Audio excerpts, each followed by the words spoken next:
Oke, selamat datang di channel YouTube UPT Pengembangan Kepribadian dan Pembinaan Keagamaan Universitas Brawijaya. Sebelumnya, jangan lupa untuk like, komen, dan subscribe supaya tidak ketinggalan konten-konten yang menarik dari kami. Pada sesi podcast kali ini, kita akan membahas mengenai kearifan lokal dan keberagaman pangan di Indonesia. Yang dimana Indonesia sendiri itu dikenal dengan negara mega biodiversitas, yang artinya kita tidak hanya memiliki lahan yang luas ya, bentang alam yang sangat luar biasa, tapi juga keanekaragaman pangan yang ada di dalamnya. Nah, namun yang kadangkala terlupakan ya, bahwasanya negara kita itu juga memiliki keberagaman kearifan lokal yang dimana itu akan berpengaruh pula pada perkembangan atau keberagaman pangan di Indonesia. Telah hadir narasumber Bapak Ari Budianto MA selaku dosen Fakultas Ilmu Budaya. Selamat pagi, Bapak. Ya, terima kasih telah meluangkan waktu pada sesi podcast kali ini. Kalau kita bicara tentang kearifan lokal, Bapak, dan juga tentang keberagaman pangan di Indonesia. Nah, sebenarnya kalau kita pada konsep kearifan lokal itu sendiri, pengaruhnya juga dalam pertanian di Indonesia dan juga kaitannya dengan pangan di Indonesia itu sendiri, konsep dasarnya itu seperti apa, Pak? Oke, pertanyaan yang kata Ustadz sekarang sih culture sekali ya. Iya, jadi apa kearifan lokal itu? Iya. Apakah kearifan lokal masih menjamin pangan kita? Nah, ini tantangan yang sangat besar karena tidak hanya masalah percepatan perkembangan pembangunan dengan base structure yang berbeda konsepnya tentang ekonomi yang global dan segalanya. Jadi ketahanan pangan lokal menjadi sebuah tantangan yang sekarang sangat nyata ya, terutama di daerah-daerah di mana-mana ya. Di Jawa ini perkembangan industri perumahan dan segalanya. Kalau di luar Jawa yang paling banyak itu ancaman pangan lokal karena mereka berbasis pada gathering ya, mengambil makan dari hutan dan apa yang sekarang terancam dengan proyek-proyek ya globalisasi ya. Tapi itu sesuatu sejarah yang nggak bisa kita hilangkan begitu saja. Perlu kearifan tersendiri, tidak lokal, tidak tapi kearifan yang global untuk menangkap ini semua. Apakah pangan lokal kita bisa bertahan dengan sistem itu? Kalimantan, Papua, dan kita juga sudah coba buah manggis misalnya. Apa itu? Ya, menebak-nebak apakah bisa kita melakukan food estate. Nah, itu kan ya, yang kadang-kadang juga kebijakannya lucu gitu kan. Ya kan, yang tanah yang gambut dan segalanya dicoba untuk beras, ya itu sangat gimana gitu ya. Nah, lalu gimana? Ya, kita semua tidak hanya di Indonesia sedang mengalami tantangan ancaman yang besar karena perubahan tidak hanya politiknya tapi geografisnya, dan karena politik juga menjadikan ini menjadi riskan. Meskipun kita nanti bisa belajar banyak dengan teman-teman di lokal, ada beberapa yang kita bisa melihat ternyata masyarakat adat Nusantara itu juga ada yang masih bisa bertahan di tengah kecamuk perkembangan yang tidak bisa kita hindari gitu ya. Jadi itu, saya nggak tahu apakah ini menjawab atau tidak ya. Sudah menjawab, Pak. Jadi menarik, Pak. Tadi saya juga sempat punya pikiran mau membawa ranah diskusi itu pada food estate, dan juga ada beberapa memang di Merauke ya, Pak. Waktu itu ada kebijakan terkait dengan MIFI. Ya. Nah, jadi yang dimana itu terdampak pada salah satu masyarakat adat di sana yang tanah ulayatnya itu diperuntukkan untuk sebagiannya menanam padi. Nah, sependek pengetahuan saya, Pak, kalau bicara soal kebijakan itu kan kita itu harus memperhatikan kondisi warga lokal dulu. Betul. Nah, artinya ketika pemerintah itu melakukan kebijakan untuk menanam padi di wilayah yang seharusnya itu digunakan untuk menanam pohon sagu tentu kan akan bertolak belakang dengan kebiasaan dalam teknik bertani dan pangan mereka. Nah itu kalau tanggapan Bapak sendiri dengan sebenarnya kalau bicara sumber karbohidrat di Indonesia itu kan beragam, tapi kenapa fokus pemerintah itu sebagian pada beras? Nah itu kebijakan yang sebenarnya tapi jauh sebelum ya. Jadi meskipun sekarang sangat intensitasnya lebih tinggi, kalau kita baca sejarah sebenarnya berasisasi sudah lama, jauh sebelum kolonial malah bahkan ekspor impor dari Jawa ke Maluku, Ternate itu beras dari sini. Ya, tapi berasisasi tidak seperti yang sekarang. Mungkin karena jeda waktu yang panjang sehingga akselerasi untuk perubahan cita rasa dan segalanya tidak begitu cepat. Tapi sekarang berbeda, ya. Dan kadang-kadang si malakama juga karena lidah berubah, nah itu repot ya kan. Jadi pangan tidak hanya sekedar pangan sebenarnya, kebijakan menjadikan padi mungkin pertimbangan yang dianggap paling baik karena selera sudah menjadi beras semua, tapi itu problem besar. Lalu gimana caranya? Ya pemerintah dan masyarakat sendiri juga harus menyadari keunikan cita rasa masyarakat pangan mereka, ya tidak hanya masalah sagu hanya dibegitukan saja, ya. Nah memang kalau itu tiba-tiba menjadi sebuah beras misalnya, itu kan tidak diperhitungkan kajian-kajian yang sudah dilakukan teman-teman di IPB dan apa, karena salinitasnya juga berbeda, ya kan tanahnya sifatnya juga berbeda. Apakah beras yang ditanam di situ akan sanggup ya bertahan atau seperti apa? Nah itu kadang-kadang hanya disimpan di IPB, di UGM, di sini pertanian ya kan, tapi nggak pernah keluar ke masyarakat, ke prakteknya. Lalu gimana? Apakah sagu? Nah, karena sagu dianggap itu kan puluhan tahun, ya paling tidak 10, 15 tahun, 20 tahun baru bisa panen. Tapi sebenarnya asal manusia nggak ikut campur, sagu akan tumbuh sendiri. Ya kan 40 tahun tinggal aja itu, tapi nggak boleh ada pembangunan di manusia di situ. Itu alam akan dengan homeostatisnya itu menghidupkan dirinya sendiri. Tapi manusialah yang nggak, itu problem besar. Tapi menunggu 10 tahun sebenarnya kan sebentar loh. Tahu-tahu kita aja udah segini ya kan. Tahu-tahu kita masih kecil kemarin, tahu-tahu udah segini. Sebenarnya kalau kita nggak memikir itu bisa, tapi problemnya kemudian masyarakat yang sudah berubah lidahnya apakah bisa berubah lagi. Nah itu makanya kemudian pendidikan tentang pangan tidak hanya masalah foodscape-nya atau makanan diambil seperti apa, tapi food waste-nya gimana. Apa itu? Menggali kembali teknik-teknik pengolahan bahan pangannya sampai menjadi yang bisa dinikmati. Dan juga disesuaikan dengan lidah yang sekarang gitu loh. Kalau mereka udah mengenal bumbu yang lebih kompleks dan segalanya, lidah udah nggak bisa berbelok. Micin apalagi micin sudah masuk itu repot lagi tuh. Super mie kan micin semua.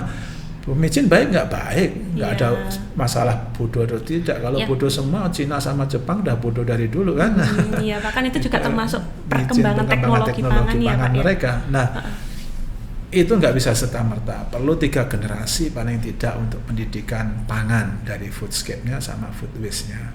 Jadi kearifan lokal yang ada di masyarakat harus ditemukan kembali dan diformulasikan kembali menjadi sebuah pengetahuan lah yang sebenarnya mungkin baru bagi sekarang. Kenapa begitu?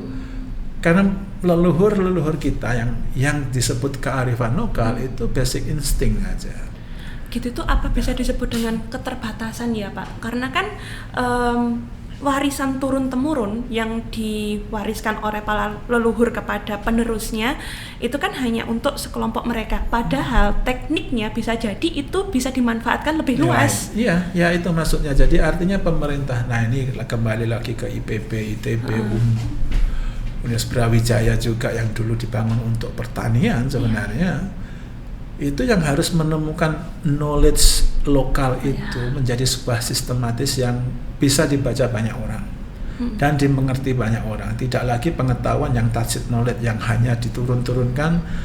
Ini katanya begini, bukan. Tapi yang disebut saintifikasi itu sebenarnya. Jadi mencarikan dengan proses eksperimental di lapangan dan kembali ke proses itu yang dilakukan. Nah itu sebenarnya sudah ada beberapa teman-teman yang bergerak di situ di tahun-tahun 80-an. Profesor Yunita itu dari UI itu juga sudah melakukan itu dengan FAO juga itu tentang klinik sekolah lapang. Apa itu? Kembali ke organik.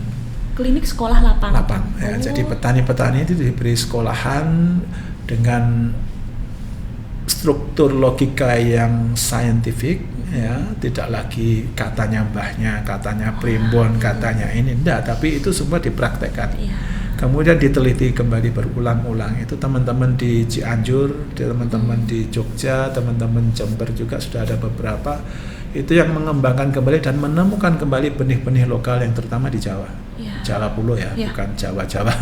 Jawa Pulau. Jakarta bukan Jawa soalnya. Nah, itu yang dikembangkan oleh UI dan teman-teman yang lain, dan ada masyarakat sendiri yang bergerak di lapangan untuk itu. Mereka saling mengajarkan kembali, menggali lagi kembali, dan kemudian diberi rasionalisasi saintifikasinya. Kenapa ini bisa begitu, kenapa ini bisa begini, karena mereka punya nilai kimia begini, begitu, begitu. Tapi ini yang base organik, alami. Semua sebenarnya alami, ya kan? Kalau tapi itu terekstraksi menjadi kemudian tidak sealami aslinya.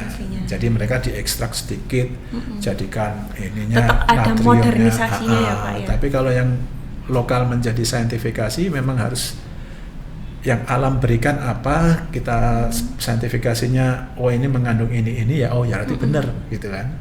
Nah itu yang nanti bisa diteruskan. Nah itu yang perlu dikembangkan dan diajarkan di masyarakat.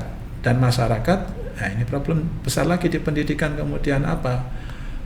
Base structure dari pendidikan masyarakat kita, kalau kita pakai teorinya Ben Anderson misalnya, Imagine Community, ya jadinya kita membuat masyarakat yang kota-kotaan.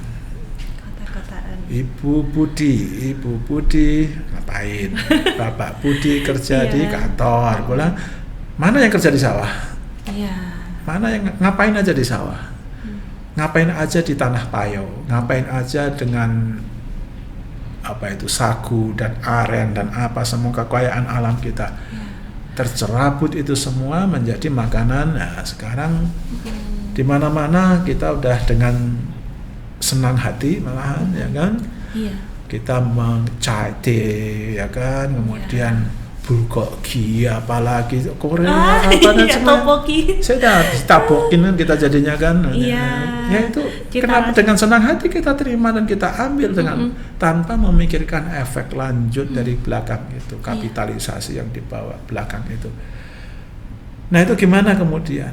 Nah ya harus cita rasa pangan tradisional juga harus gimana cara supaya masyarakat kemudian juga dengan bahan-bahan lokal yang harusnya kemudian bisa sustain, ya kan, bisa terus-menerus ada dengan cita rasa yang ini. Kalaupun kita nanti impor nggak separah sekarang misalnya, ya kan, jadi bahannya ada di lokal. Nah ini kalau bicara soal impor itu kan sebenarnya kalau dikatakan perlu atau tidak itu saya rasa juga relatif ya Pak. Karena melihat dengan kelimpahan sumber pangan yang sebenarnya ada di Indonesia, apalagi di beberapa media itu ada sebuah desa di Jawa Barat yang diprediksi bisa menyimpan punya lumbung yang diprediksi bisa sampai 95 tahun ke depan menghidupi mereka dan kelompoknya. Sebenarnya kan ini menarik ya Pak, maksudnya bagaimana teknik mulai dari penanaman mereka, kalau di beberapa artikel yang saya baca berdasarkan dari rasi bintang kan gitu Pak ya. Kemudian menggunakan yang tadi organik, kemudian juga berupaya tetap menyeimbangkan dengan alam. Artinya kalau alam sudah memberikan yang baik bagi mereka, ada hubungan timbal baliknya. Nah, kemudian juga melalui lumbung padi. Nah, ini untuk pengelolaan sampai dengan bisa dimakan dengan jangka waktu seperti itu. Itu apa Pak kiranya yang bisa kita pelajari dari konsep masyarakat adat?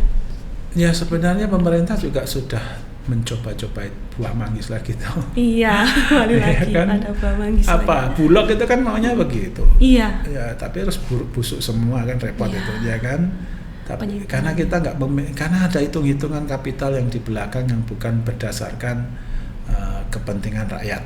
Nah itu gimana caranya? Ya saya nggak tahu caranya gimana, tapi ya harus pendidikan yang terus-menerus 3 generasi lebih supaya kita menyadari tadi kekayaan knowledge kita tentang pangan, baik dari foodscape sama food waste-nya itu seperti apa. Kemudian itu diteruskan untuk dilanjutkan dalam infrastruktur pendidikan yang terus-menerus. Masyarakat adat seperti di Cimande itu ya, di Sukabumi itu teman-teman adat Abah siapa itu saya lupa ya, yaitu itu benihnya tahun 96 tahun malah ya usia benihnya, dan mereka makan selalu diambil dari bawah dulu.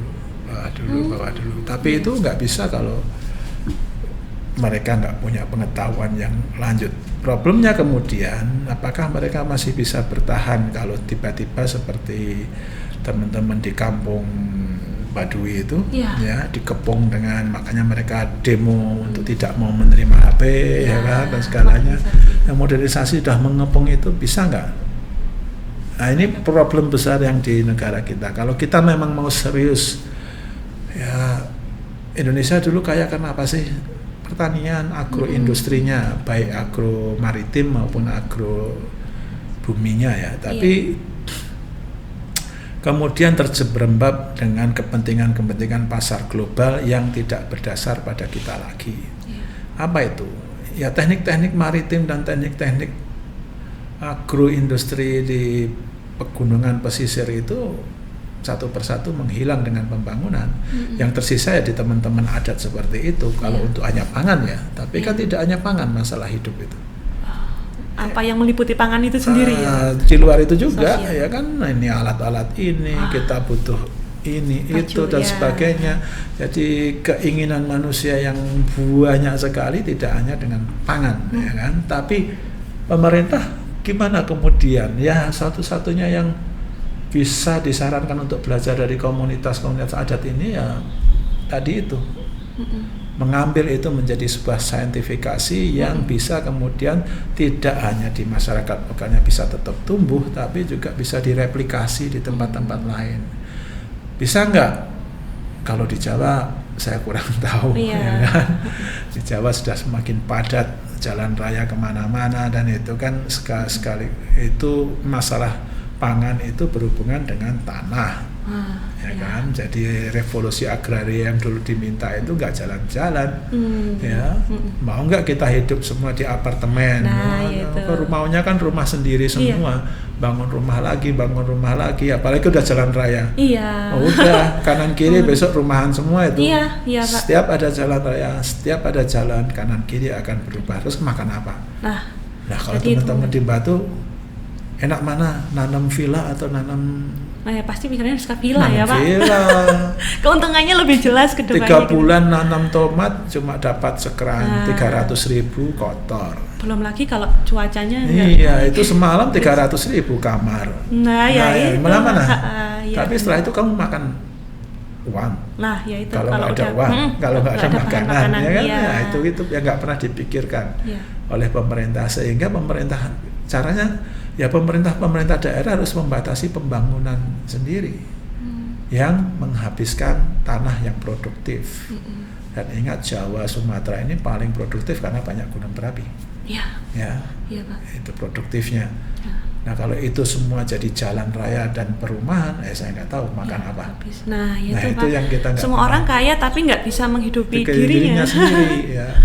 Pak. Nah itu yang dilakukan teman-teman adat dengan teknologi pangan tradisinya mereka, itu kita bisa tiru. Dan itu berarti apa? Perumahan mereka lihat aja itu. Kan sistemnya juga kayak flat. Bareng-bareng komunal apa. Kalau di Kalimantan tuh rumah panjang. Dulu di Madura juga ada rumah panjang, ya kan? Karena nggak ada lagi. Bangun rumah sendiri-sendiri, maunya pamer-pamer sendiri. Kalau kaya lihat-lihatan. Jadi tidak hanya pangan, tidak hanya masalah makanan, nanam dan pengetahuannya, tapi bisa nggak mengontrol kerakusan kita untuk menguasai tanah ini. Gimana? Negara harus berani membayar itu semua, dibeli semua, dan tidak boleh dibangun. Jadi kebijakannya ini tergantung negara untuk kebutuhan pangannya itu tergantung sendiri ya, Pak? kalau negara istilah kalau di kecilnya ya masyarakat sekitarnya mau nggak ya hidup bareng-bareng satu flat gitu ya kan rumah gitu ya kan nggak. Orang waktu di Jakarta itu kan ada relokasi rumah kan buktinya masyarakatnya nggak mau lebih milih di situ ya Pak. Iya. Iya. Jabodetabek itu semakin perumahan semakin beban berat itu kan, air menjadi berkurang dan segalanya. Nah itu yang nggak tahu sampai kapan itu bisa menyadarkan itu kalau tidak lewat pendidikan kemudian. Tetap sumber utamanya itu dari pendidikan. Dan itu 3 generasi. Dan itu hasilnya juga tidak cepat juga ya Pak. Nah kalau kembali ke masalah pangan lagi, tidak hanya masalah menghasilkan bahan pokok pangannya, cita rasa tadi itu loh. Nah itu Pak, jadi kalau misalnya kan di setiap daerah itu kan pasti macam-macam ya Pak pangannya. Sebenarnya perlu nggak sih Pak yang namanya standarisasi terhadap pangan itu sendiri? Karena kalau kita sebagai manusia itu kan berpindah-pindah. Kadangkala kalau kita dari Malang mungkin lebih senang dengan makanan yang asin pedes gitu mungkin Pak ya. Sebenarnya kalau untuk pangan itu sendiri perlu ada standarisasi atau fleksibel dengan adaptasi daerah tertentu gitu. Meskipun ada standarisasi, tetap aja kan fleksibilitas selalu ada ya, jadi nggak bisa kita paksakan. Apalagi nanti ini perubahan dengan migrasinya Jawa lebih banyak, kayak di Malang sekarang nggak seperti Malang zaman dulu, masih asin pedas, sekarang nggak ada. Sudah ada manis. Sudah manis banget. Ini di saya di Jogja tadi. Iya di Jogja ya, kan, manis ya Pak. Jadi kita nggak bisa melakukan itu karena ini pasar ya. Tapi standarisasinya kemudian seperti Singapura masalah kesehatan sebenarnya. Ya, Malaysia yang negara-negara maju hanya garam sama gula. Terutama garam sama gula itu dikontrol. Kalau gizi pastilah. Ya, gizi mengikuti itu, tapi kadar gula dan garam itu yang mereka memang ketat. Ya, kemudian kebersihan dan kenyamanan itu yang selalu diperhatikan. Kalau kita kan nggak tahu ya. Iya, bahkan di toko-toko di luar negeri itu sudah mulai aware dengan kesehatannya, mereka kayak menunjukkan jumlah gula yang terkandung dalam satu makanan ya Pak. Pewarna, cita rasa gula, pemanis, perisa, dan yang lainnya ya kebersihan itu. Dan mereka nggak macam-macam, begitu ada yang masalah kebersihan aja ada kecoak sedikit aja tutup itu denda. Kalau kita mah menikmati kan gitu. Iya. Kalau terkait dengan agroekologi gitu ya Pak ya, mungkin dengan adanya krisis pangan yang terjadi di negara kita, maksudnya diprediksinya kalau misalnya kita tidak benar-benar aware dalam menjaga atau merawat atau melakukan sebelumnya terkait dengan ketahanan pangan itu sendiri, kiranya kalau masalah unik, semua masyarakat adat itu pasti punya keunikan masing-masing. Cuman ya kembali lagi bahwasanya kiranya apa yang bisa kita ambil pelajaran dari beberapa masyarakat yang adat yang ada itu Pak, untuk bisa kita kembangkan, untuk bisa diterima oleh sebagian masyarakat Indonesia mungkin Pak. Nah itu kalau kita ingat bukunya Mustika Rasa itu kan mencoba itu Pak Karno tahun 50-an akhir menjelang dia mau jatuh ya, 60-an baru terbit, 70 bahkan ya. Nah itu bisa dilakukan itu sebenarnya, tapi sejauh mana ya kan, mengajarkan cita rasa itu bisa cepat, nah bisa macam seperti Papua lah teman-teman, atau di Maluku juga begitu, sudah mengenal micin, roiko, sasa dan lain sebagainya, bahkan Indomie dan Supermie ya kan. Nah gimana kemudian untuk makanan lokalnya? Ya ada contoh yang bagus teman-teman di NTT dengan Lokwas Kujawasnya itu Mas Diki Senda itu membuat cita rasa lokal dan fusion sekaligus. Apa itu? Dengan bahan-bahan lokal dengan yang mandiri.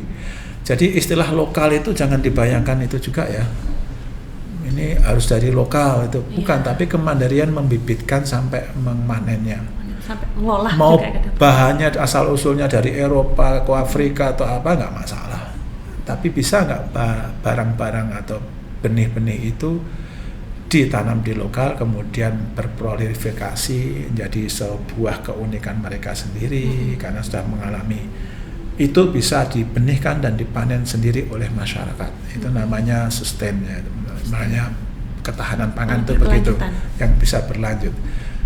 Tapi itu tidak cukup, ya, karena lidah kita sudah berubah, ya kan, cita rasa juga sudah berubah. Kita sudah dikenalkan dengan cita rasa tadi Korea, Cina, India, Eropa dan segalanya, bahkan tanpa kita dijajah. Media yang menjajah kita, ya kan? Kadang nonton terus kita besok bikin, ya kan?